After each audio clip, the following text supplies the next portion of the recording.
देश में लगाए गए इमरजेंसी के 50 साल पूरे होने के उपलक्ष्य में दरभंगा के डीएमसीएच ऑडिटोरियम में एक सेमिनार का आयोजन किया गया था, जिसका उद्घाटन बिहार के स्वास्थ्य मंत्री और जिला प्रभारी मंत्री मंगल पांडे ने दीप प्रज्वलित कर किया।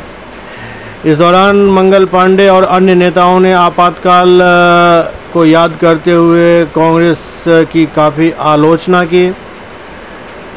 मंत्री मंगल पांडे ने इंदिरा गांधी द्वारा लागू किए आपातकाल की चर्चा करते हुए विस्तार से आपातकाल के बारे में जानकारी दी और अभी के राजनीतिक सिचुएशन पर भी उन्होंने कांग्रेस नेता राहुल गांधी और आरजेडी पर तीखा प्रहार किया।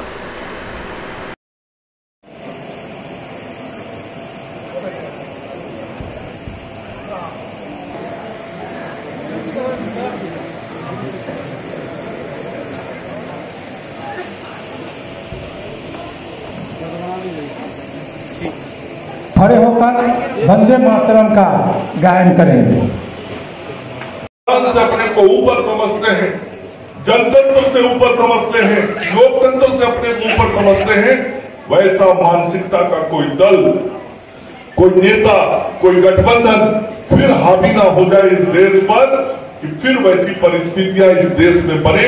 इसलिए वर्तमान पीढ़ी और आगे आने वाली पीढ़ी को उन घटनाओं को याद करते रहना बहुत जरूरी है।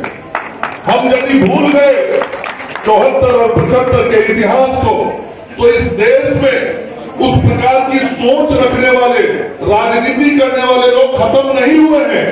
वैसे लोग आज भी जीवंत हैं, वैसी राजनीतिक दल आज भी चल रही है। यदि देश सचेत नहीं रहा तो फिर से 74-75 में जिन लोगों ने इस देश पर आपातकाल लागू किया था, कहीं भी अवसर मिलेगा वैसे लोग फिर से इस देश पे आपातकाल लागू कर सकते हैं और एक बार फिर से संविधान की हत्या कर सकते हैं। इसलिए देशवासियों को सावधान रहने की जरूरत है और इस सावधानी को हम ध्यान में रखें।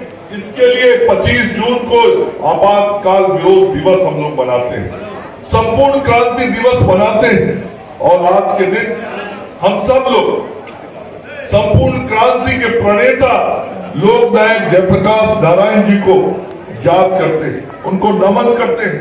मैं भी आज दरभंगा की इस धरती पर, मैं तो उस आंदोलन में नहीं रहा क्योंकि मेरी अवस्था उस वक्त वही छोटे बच्चे की थी, लेकिन जो इतिहास में हमने पढ़ा है, जो अपने अभिभावकों से, बड़े लोगों से सुना है, वह जरूर आज भी खून में गर्मी पैदा कर देता है कि चाहे कुछ भी हो जाए, कुछ भी करना पड़े, देश में कभी आपातकाल लागू नहीं होने देंगे। ये संकल्प हम सब लोग लेते हैं। और जब विकास